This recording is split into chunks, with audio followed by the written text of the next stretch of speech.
Hello friend, कैसे हो? उम्मीद करता हूँ आप सब लोग अच्छे होंगे। तो एक और इंटरेस्टिंग कंपैरिजन वीडियो में आप लोगों का स्वागत है। फाइनली iQOO ने अपना एक और नया smartphone iQOO Z7 Pro 5G को लॉन्च कर दिया। वही दूसरी तरफ मोटो का एक पॉपुलर स्मार्टफोन मोटो का H40, इन दोनों स्मार्टफोन की अगर प्राइस की बात करी जाए तो मोटो के H40 को 24,999 रुपए की प्राइस में 8 GB की रैम और 256 GB स्टोरेज वाले वेरिएंट को बाई कर सकते हैं। वही दूसरी तरफ iQOO Z7 Pro 5G को 23,999 रुपए की प्राइस में 8 GB की रैम और 128 GB स्टोरेज वाले वेरिएंट को बाई कर सकते हैं। दोनों स्मार्टफोन में 1000 रुपीज का डिफरेंस देखने को मिल जाता है। तो अगर आप लोग भी 25,000 रुपीज से कम के प्राइस में कर्व डिस्प्ले वाला एक नया ऑलराउंडर स्मार्टफोन लेने के लिए सोच रहे हो तो आज के इस कंपैरिजन वीडियो को आप लोगों को पूरा जरूर देख के जाना चाहिए। तो बिना देरी करे चलिए वीडियो को हम शुरू करते हैं। दोनों स्मार्टफोन का अगर परफॉर्मेंस की बात करी जाए, जैसा कि आप सभी लोग जानते होंगे कि एक स्मार्टफोन के लिए उसका प्रोसेसर काफी इंपॉर्टेंट पार्ट होता है। वैसे तो मोटो H40 के प्राइस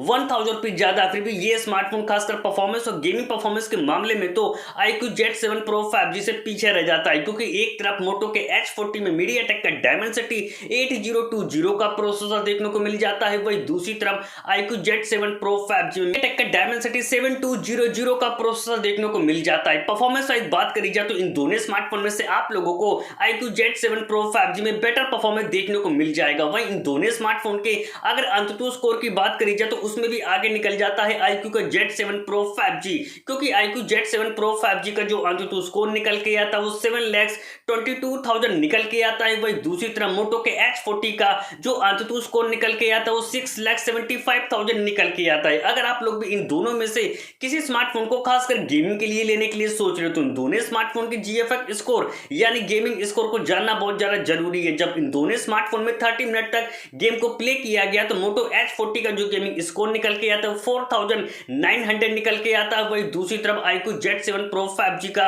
जो गेमिंग स्कोर निकल के आता है वो 5300 निकल के आता है। स्मार्टफोन का अगर डिस्प्ले सेगमेंट की बात करी जाए तो डिस्प्ले के मामले में दोनों स्मार्टफोन काफी ज्यादा बेस्ट है। एक्सीलेंट क्वालिटी की कर्व डिस्प्ले देखने को मिल जाती है। एक तरफ iQOO Z7 Pro 5G में 6.78 इंच की बिग साइज की full HD plus AMOLED display देखने को मिल जाती है। डिस्प्ले कर्व देखने को मिल जाती है और डिस्प्ले की अच्छी स्मूथनेस के लिए 120 हर्ट्ज रिफ्रेश रेट का सपोर्ट देखने को मिल जाता है और डिस्प्ले में HDR10 का सपोर्ट देखने को मिल जाता है। वही दूसरी तरफ मोटो के H40 में 6.55 इंच की full HD plus POLED display देखने को मिल जाती है। डिस्प्ले कर्व देखने को मिल जाती है। डिस्प्ले की अच्छी स्मूथनेस के लिए 144 हर्ट्ज रिफ्रेश रेट का सपोर्ट देखने को मिल जाता है और डिस्प्ले में HDR10 का सपोर्ट देखने को मिल जाता है। इन दोनों स्मार्टफोन के डिस्प्ले के अगर ब्राइटनेस लेवल की बात करी जाए तो उसमें थोड़ा बेटर हो जाता है iQOO का Z7 Pro 5G, क्योंकि iQOO Z7 Pro 5G 1300 nits की ब्राइटनेस देखने को मिल जाती है। दूसरी तरफ मोटो के H40 में 1200 निट्स की ही ब्राइटनेस देखने को मिल जाती है। इस स्मार्टफोन का अगर कैमरा सेगमेंट की बात करी जाए, वैसे तो इन दोनों स्मार्टफोन में एक जैसा मेगापिक्सल वाला प्राइमरी कैमरा देखने को मिल जाता है, फिर भी कैमरे के मामले में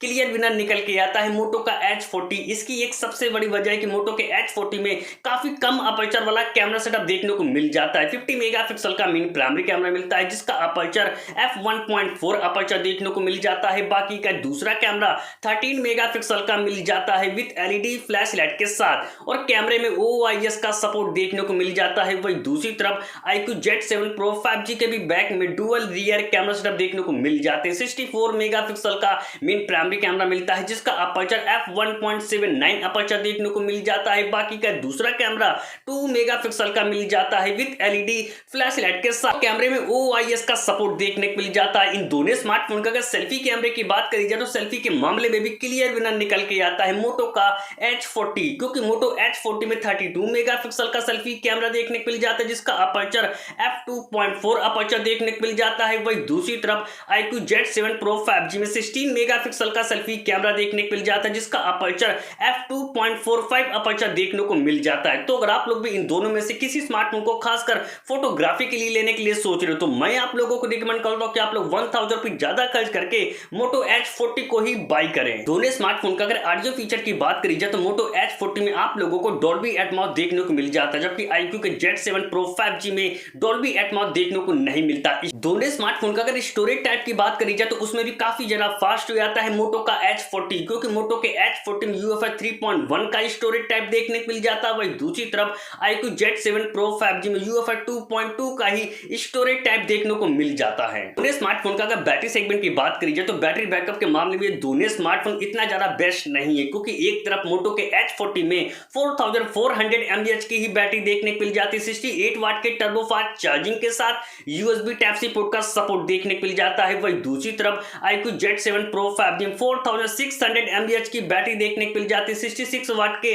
फ्लैश चार्जिंग के साथ USB Type-C पोर्ट का सपोर्ट देखने को मिल जाता है। सिक्योरिटी फीचर के लिए दोनों स्मार्टफोन में इन डिस्प्ले फिंगरप्रिंट सेंसर देखने को मिल जाते हैं। तो अब बात करी जाए कि दोनों में से कौन सा स्मार्टफोन आप लोगों के लिए बेस्ट है। अगर आप लोग स्मार्टफोन से गेमिंग काफी ज्यादा करते हो, एक कर्व डिस्प्ले वाला स्मार्टफोन लेने के लिए सोच रहे हो, फोटोग्राफी इतनी ज्यादा नहीं करते हो, तो आप लोगों को iQOO Z7 Pro 5G की तरफ जाना चाहिए। आप लोग कर्व डिस्प्ले वाला एक ऑलराउंडर स्मार्टफोन लेने के लिए सोच रहे हैं जिसमें एक अच्छा कैमरा सेटअप देखने को मिल जाए, बेस्ट क्वालिटी की डिस्प्ले देखने को मिल जाए, एक अच्छा गेमिंग प्रोसेसर भी देखने को मिल जाए, डॉल्बी एटमॉस देखने को मिल जाए, तो आप लोगों को मोटो H40 Neo 5G की तरफ जाना चाहिए।